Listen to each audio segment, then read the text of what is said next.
All right, right now I'm about to be chamfering the ports because I'm putting the top end together. Whenever you're rebuilding the top end, like you see that right there, that thing looks nasty. That looks like it'll catch your ring and blow your engine up. So basically, you're going to take a file and just smooth out the edges. Don't need to go crazy.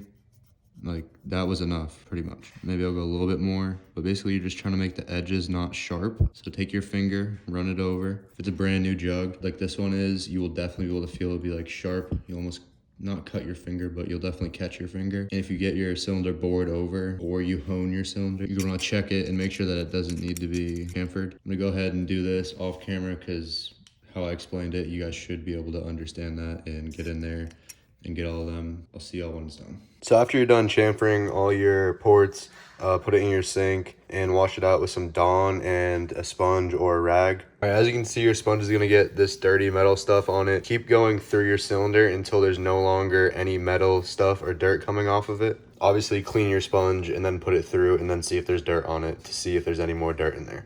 All right, I just went through my cylinder again with the sponge after cleaning it out, and there's no more metal material in there, so I'm good to go. Also, you need to do these cylinders one at a time because they will flash rust. In just the time it'll take you to wash out the other cylinder, the other one will start to flash rust. So right after you're done washing them, wipe them out with a rag and then go hit them with an air gun. Also, I recommend you do it with a white rag, and if you see any more metal dust, rewash it. Then after you hit it with the air gun, put a little bit of WD-40 in there, wipe it around. It'll also prevent rusting. I'm about to do the top end, so I'm gonna put the wrist pin bearings in. You never wanna assemble an engine dry.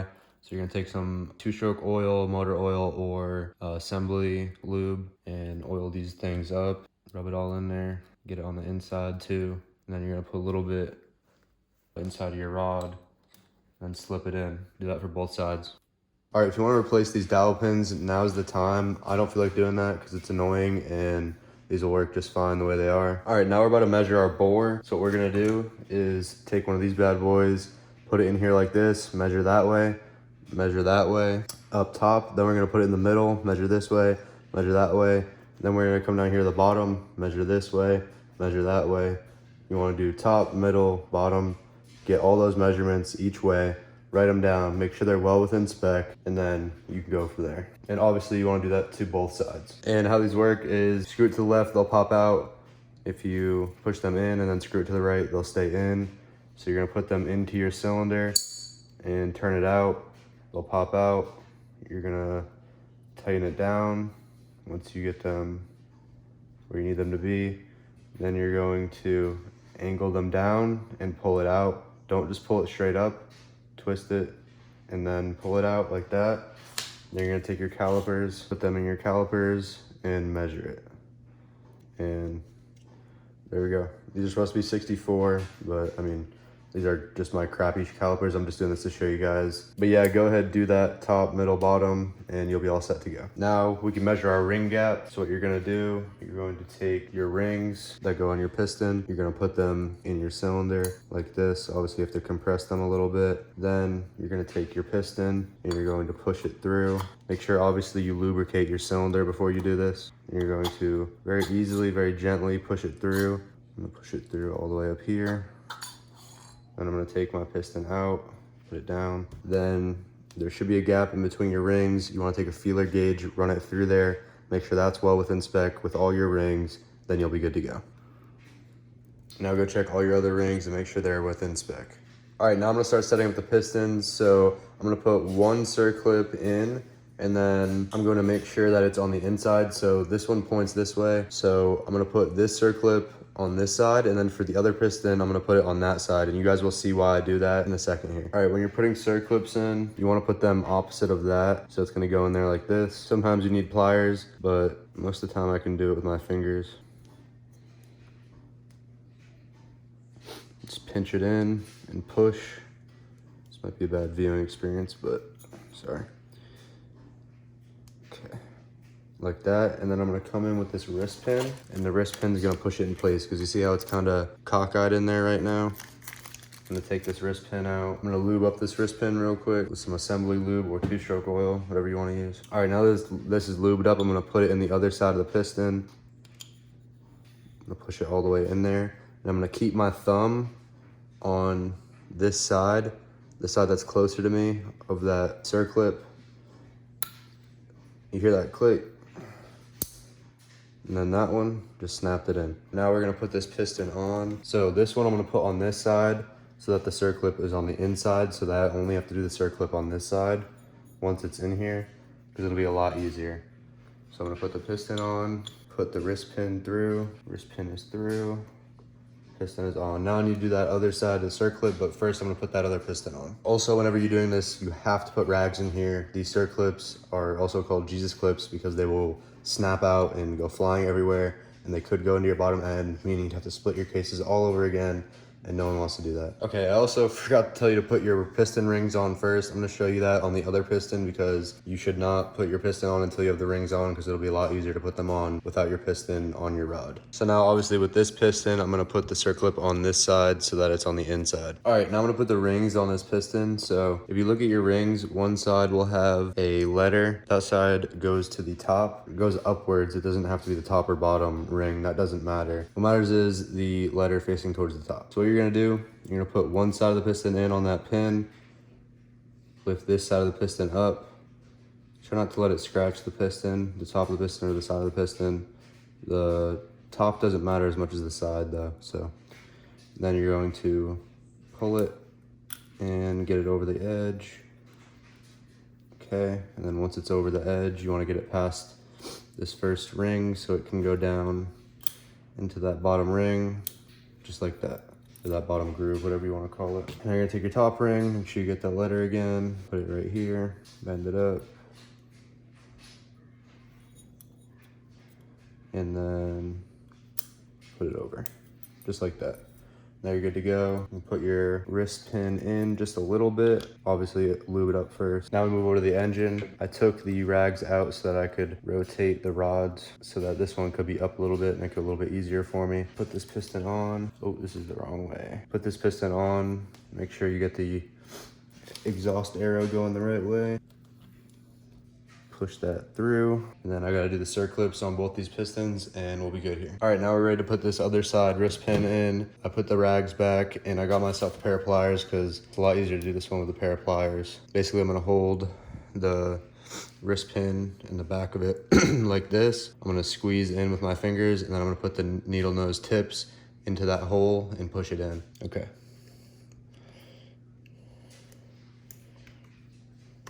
Just like that.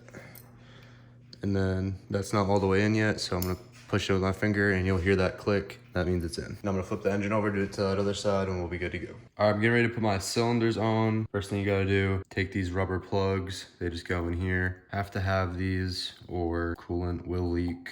Just push them down in there, just like that. And that's all you gotta do. All right, I got more of a side angle now, so hopefully y'all will be able to understand from one of the point of views. If you look on these jugs and cylinders are the same thing. I forgot to mention that earlier. Sometimes I call it a jug, sometimes I call it a cylinder. It's the same thing. When I'm grabbing the piston rings, I'm grabbing it from the side so that your fingers can go in here, because this will come down and hold the piston rings while you're holding them here. So that's how you have to do it, because if you try to do it over here, you're not gonna be able to hold them down while it's going inside of the cylinder. Line up both the rings. I'm going to squeeze the top ring, put my cylinder over the top ring. I'm gonna squeeze the second ring, put my cylinder over the second ring. I'm gonna push down, and I'm going to line up the studs with the holes on my jug. Keep pushing down, nice and evenly, and it should go down just like that, pretty easily. And now we're ready to put the nuts on. All right, go ahead and put your washers and nuts on. So go ahead and just snug these nuts down once you get them all on. Just barely snugging them on there. Then after, we'll go around and torque them all to 20 foot-pounds. You're gonna do this in a crisscross pattern. Now, these nuts in here are pretty hard to get to, and same with this side. You have to use an extension like this with a short socket, and I mean, it doesn't get on there real well. So just try not to strip it. You can also just snug it down with a wrench and it should be fine, but if you're like me and wanna torque it down, this is how you gotta do it. Now I'm gonna take my torque wrench set at 20 pounds and I'm gonna go in a crisscross pattern. So I'm gonna take this one to 20, then I'm gonna take this one right here to 20. Okay. I'm gonna get this one to 20. Doesn't matter which way you crisscross it, just has to be crisscrossed. This is kind of a long extension for this, but my other extensions weren't working. Okay, if you can't get it, then you can't get it. You're gonna have to get some type of wrench in there. So when you can't get a socket in there, take a wrench and just snug it down what you think is gonna work. Usually 20 foot-pounds with a small wrench like this is gonna be about as hard as you can go, honestly. But that obviously depends on you and how strong you are. What you can also do after you've torqued one of them down that's easily accessible with your torque wrench is you can come with your wrench and see how hard it is to turn it after you've turned it down, torqued it down. And once you feel it move a little bit, you'll understand how hard you have to pull or push to lock these ones down. Now, I'm just gonna turn the engine over a little bit.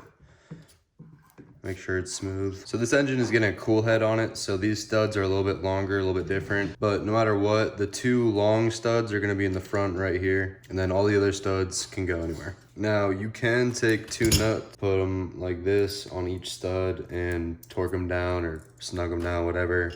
That's super annoying and takes forever. And these don't need to be crazy tight, they just need to be snug. So what I do, take some pliers. There's room in the middle of the threads that you can grab on with pliers. You're not gonna mess anything up. And just snug them up. You don't need to go crazy. They just need to be snug. Only thing to be careful of when doing this is, if you see right here, it's a little bit of like metal shavings almost came off of the stud. So what you can do, just put a towel down your cylinder so none of it gets in there. Forgot to do that, but I'll do it now. And then just wipe off anything you see on there after you're done. All right, this is gonna be headed to an OEM style head. First, you gotta get your head gasket on there. These things suck. I hate metal gaskets. Just try and get it down any way you can. Already sliced the crap out of my finger too, so be careful.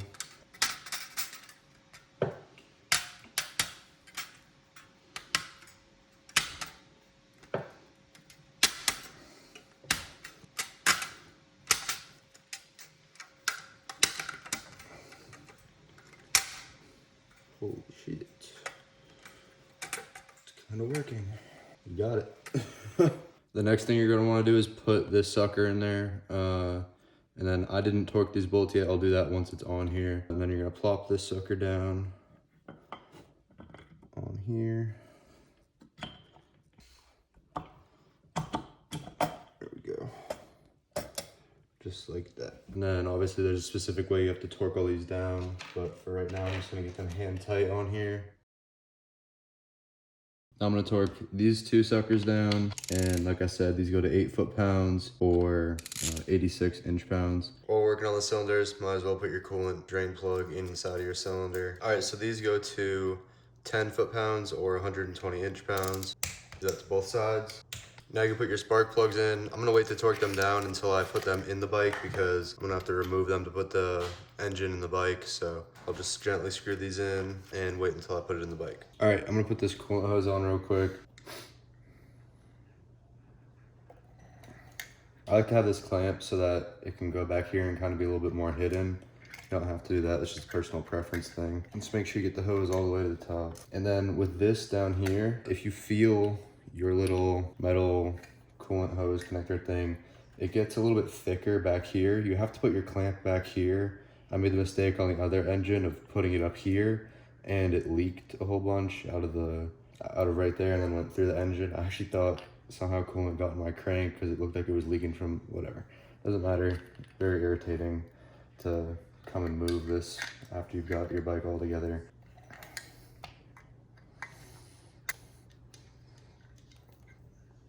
So learn from my mistake. You can poke your finger in, and you'll be able to feel the edge of it. Just put your hose clamp about right there. It's like a 1/4 of an inch away from the edge of the metal part of the coolant line, the coolant hose, whatever. For all the coolant clamps, you're gonna leave a little bit of space and then tighten them down hand tight. And by space, I mean a little bit of coolant line, obviously. Just snug, you don't need to be crazy to clamp down. Also, if you don't like this, how long it is, you can take wire cutters and cut it down. I'll probably do that eventually. You're also gonna wanna put this clamp the way I have it with it on the bottom, because it'll be pretty much impossible if you don't to tighten it down. And clamp this one down here tight, and this hose is ready to go. About to clean up these reeds and put some new reed pedals on them. Just thought I'd give you a little before and after. If you want to change your reed pedals, it's like stupid easy. Take these 2 screws out and then just put them back in with the new reed pedals. Some reed pedals are like this. They're called dual stage reeds. So it will have this back plate, and then these reeds will go over it, and then you'll usually just have a metal bar instead of these big things that come stock with your reed cage. And this is the after on the reed cage. Having a vapor blaster is just a complete cheat code. This looks better than it did from factory, so I'm stoked about that. All right, right now I'm doing the reeds. I got V-Force 4 reeds, and you have to cut these tabs off of your intake boots in order to do that. Pretty easy. All right, basically what you're gonna do is take a razor blade, go like this with it. You wanna angle it in a little bit because you don't want to end up taking off any of this rubber right here, because that helps seal it up. And then if you look like that, you can see this is a little bit higher than the rest, so I'm gonna take that down a little bit more, like that. There we go. It's pretty damn good right there. Then I'll come to the other side, angle it in so I'm not cutting any of the part that's gonna seal.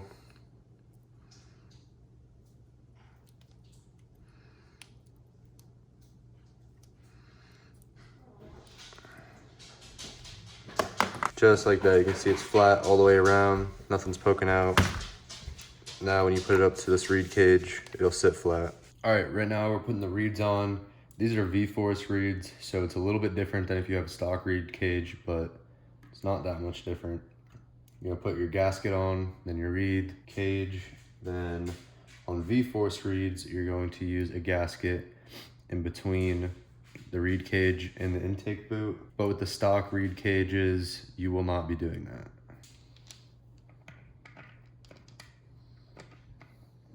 Then we're gonna torque these bolts down to 7.2 foot-pounds or 86 point something inch-pounds. I like to just get them snug first, and then I'll go around and torque them down. I also like to do it in a crisscross pattern. Now I'll just do that to the other side.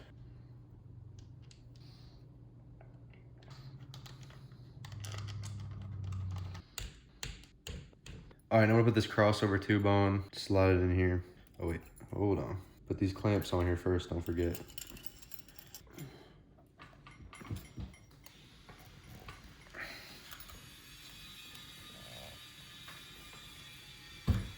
It'll be pretty tough to get this thing in there, but do what I was doing, wiggle it, push it down on each side, keep going, eventually you'll get it. And then just put these clamps over. The reeds are good to go. Thank you so much for watching this video. Subscribe to the channel, share this video. We appreciate all the support.